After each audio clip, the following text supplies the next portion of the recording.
stressing about what civilization to pick or whether or not you should switch? Well, today we are going to dive deep into every single civilization, and we're going to answer that for you on the determining factors, whether they are good in the early, mid, or late game. Also, whether they're good for KVK or Ark of Osiris. And we're getting started right now. What is going on, Rise of Kingdoms fans? Wispy here. If you like comprehensive, in-depth guides that help you optimize your account, then consider subscribing so you don't miss our regular Rise of Kingdoms videos, and also consider joining our Discord where you can reach me at any time and join our community. The link will be in the description below. Now, let's get right into these civilizations. First up, we have Rome. Now, Rome is giving you a cool 5% infantry defense, 5% troop march speed. That's all troop types, not just infantry. And you're getting 10% gathering for food bonus. If you are a garrison leader, most garrisons are composed of infantry. I don't see that meta changing anytime soon. So 5% infantry defense is really good if you're a garrison leader. I would say the 5% troop march speed is really good for Ark of Osiris because it's only a 1-hour match and you want to get to where you're going really fast. March speed is a very underrated utility to have when you're in the open field to get in and out of combat whenever you need to. I would not say Rome is good for the early game. It doesn't really provide you much benefit. I see Rome as only good as a garrison, and if you're really big into Ark of Osiris, especially if you're a garrison and big into Ark of Osiris, then the 5% infantry defense and the 5% march speed will benefit you greatly. Next up, we have Germany. Germany is giving you a cool 5% cavalry attack, 5% training speed, and 10% action point recovery. Now, Germany is what I currently am now. And Germany is really good for the late game. Germany is giving you the 5% troop training.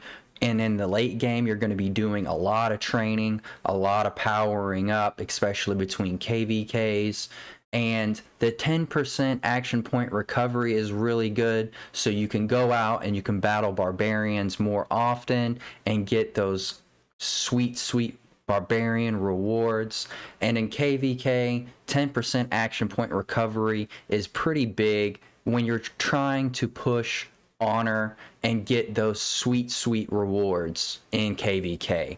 So I would categorize Germany as a really good late game civilization. Next up, we have Britain. Britain is giving you a 5% infantry attack. It is also offering you 5% training speed, and you get the allied garrison capacity increased by 20%. It is a very interesting pick. It can be pretty good in the early game. I don't see a lot of people going archers early in the game. You're most likely going to be running cavs primarily just because they're the most utilized troop type in the early game. So that really won't benefit you that much. Now, the allied garrison capacity, that's pretty interesting in the early game because there will be a lot of players who aren't super high powered and can fight in the open field, but when your friend is getting rallied or something, you can fit more troops in their city to help protect them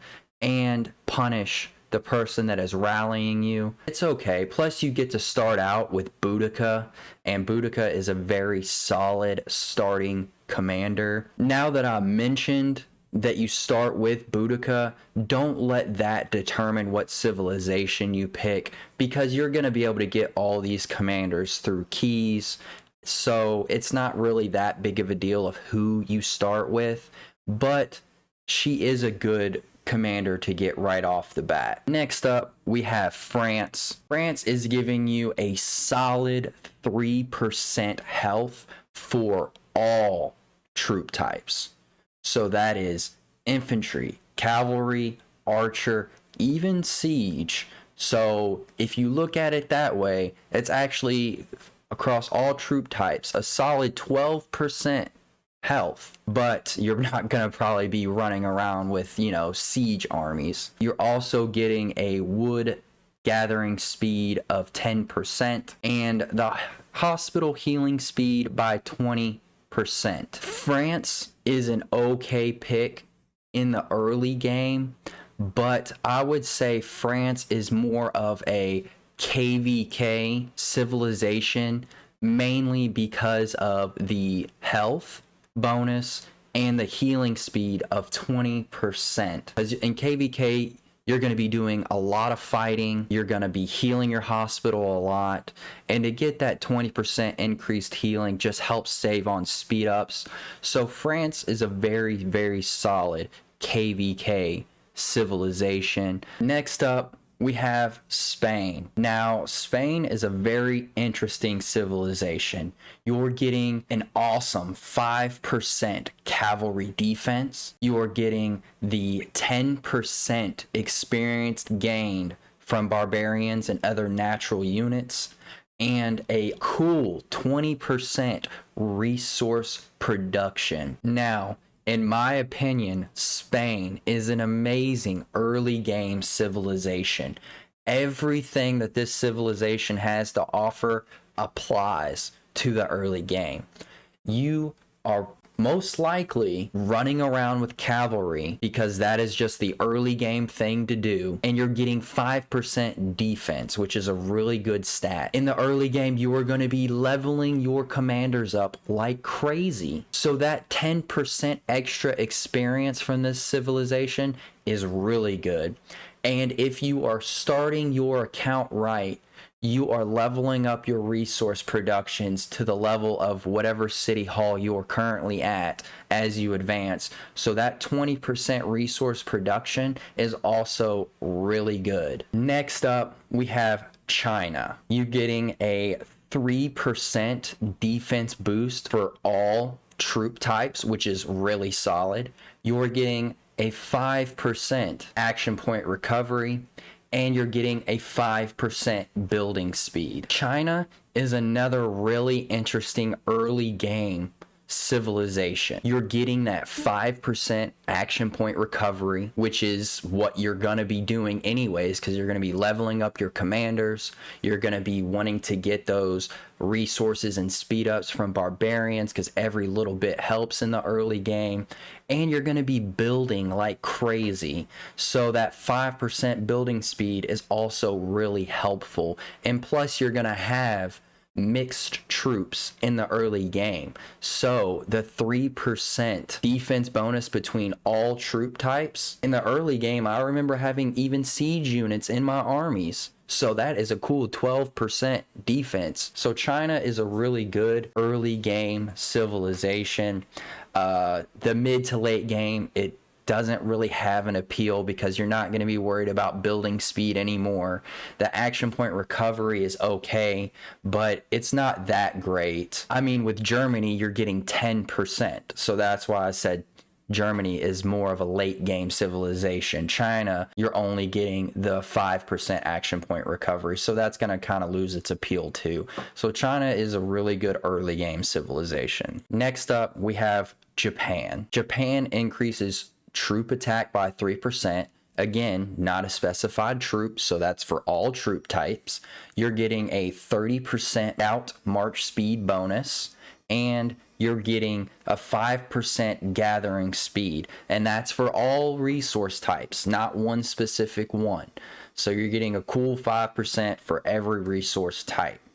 Now, Japan is a very interesting civilization. I feel like it's not really offering a lot to even be considered in the early game. I mean, you're getting the only thing that's really appealing is the 30% out march speed. But if you're active and you're exploring the fog and the caves and everything actively, you're not really going to notice the benefit of the 30% march speed, to be honest. So honestly, I wouldn't pick Japan for early, mid, late KVK or Ark of Osiris. Korea is offering 5% archer defense, 15% hospital capacity, and a research bonus of 3%. Now, let me tell you where Korea could be a good pickup. So if you are an archer player, the 5% defense is really good. If you're going into KVK or you're in a constant state of war, say the early game or whatever, the 15% hospital capacity is really good. I think Korea, the best use for this civilization is if you're on your way to T5 and you're going to do a massive amount of research in one sitting. So over the course of maybe like a week or so, you're going to be powering up. You're going to use a lot of speed ups, power through a lot of research. Then I think Korea would be your pick. So more of a mid game where you're doing a massive push.